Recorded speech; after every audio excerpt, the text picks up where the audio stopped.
We're heading to the Neon Museum. And we're told we're kind of in a rough neighborhood. You may want to maybe not walk here. It's about a 20-minute walk from Fremont to here. And then the other thing you should know is too, if you're drinking on the sidewalk outside of Fremont, well, even in Fremont too, they don't, if you shop at Walgreens and get your beer there or whatever, you should have it in a little bag. So we went to the little 7-Eleven just back there and we got a couple beers. You actually get a bag when you're there. It's a little rougher than where I'm from in Kelowna, BC, but I tell you, it's an experience. So you just put the beer in the bag and then you consume. This is a Neon Museum. We're gonna go in it in a sec. You're not supposed to take professional cameras in there, but a GoPro is just fine. Bad boys, what you gonna do?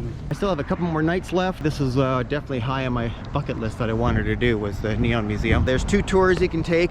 Well, actually there's more than 2 tours, but you have the day tour, which obviously during the day, and then you see more signs that are not restored, and then you come the night and you pay is 28 bucks a piece. And you can see Fremont way back there, so it's a little bit of a hike, about 20 minutes I was told. So you do have to get your tickets early, because what happens is we tried to go out the other night, we're looking to get tickets and they're just snapped up like crazy. So make sure you get it ahead of time. A couple of hobos. It's okay. Do you think Las Vegas is all about glitz, glamour, and groundbreaking attractions? Well, it is, but they also have a place that pays homage to the old neon signs that helped put Las Vegas on the map. And where's that? Well, it's the Neon Museum. So a little bit of history. The visitor center used to be the La Concha Hotel lobby, and it was donated in 2005 and moved to its present site. So, how many signs do they have? Over 250, 24 of which are working, and 17 are fully restored. Why aren't there more? It basically comes down to money. Most of the signs that are restored are because someone stepped forward to find it. The tour is shaped as an oval and divided into 4 sections. The first thing you see when you walk out into the boneyard is the strip. So cool. But that's not where the tour starts. Wow. The tour starts at downtown Fremont Street and starts with the Golden Nugget. For the next 45 minutes, we were immersed in lessons of Las Vegas history, sign design, both in general and specific, hotel history, and all done through both facts and historical stories. I'm not going to talk about all the signs, but the Moulin Rouge one is an important one. Betty Willis designed this one, and also the Welcome to Las Vegas sign. The Moulin Rouge was the first totally integrated hotel casino in the US.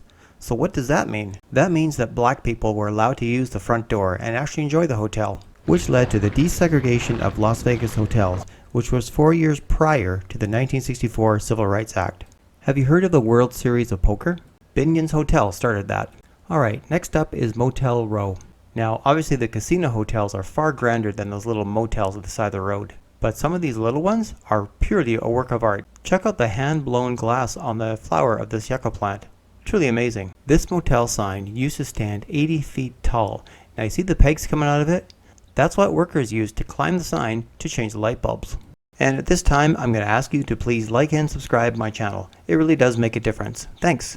Now I want to introduce you to Vegas Vic. He was invented by the Las Vegas Chamber of Commerce as a way to promote Vegas as an Old West frontier town. And yes, you can still see the original 40-foot Vegas Vic on Fremont Street. In fact, if you take the left-hand rope on the Slotzilla, you'll fly right by him. And Vegas Vic had a wife. That's right, Vegas Vicky, and she's on display at the Circa Hotel. And in true Vegas style, they even had a wedding.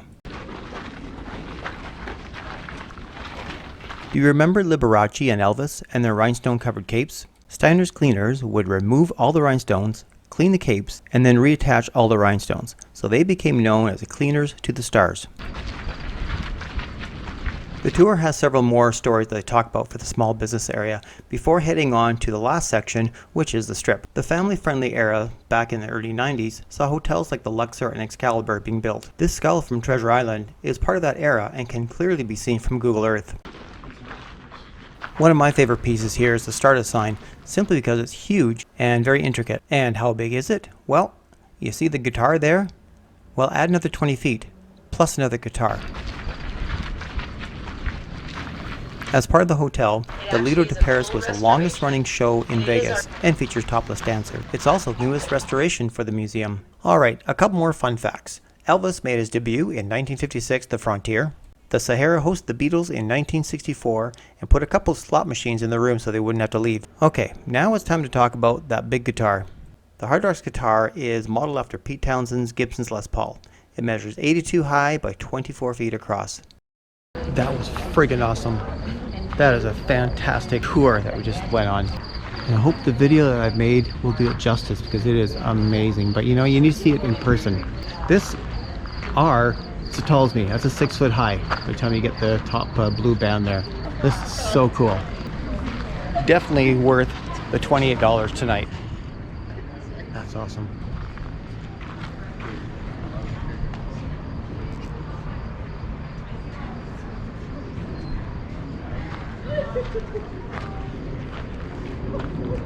Safer in numbers. Yeah. Right.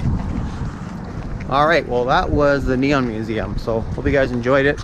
We're gonna hike back to Fremont Street. It's about 15 minutes, 16 minutes. And it's not a great area, so we'll make it there in 12.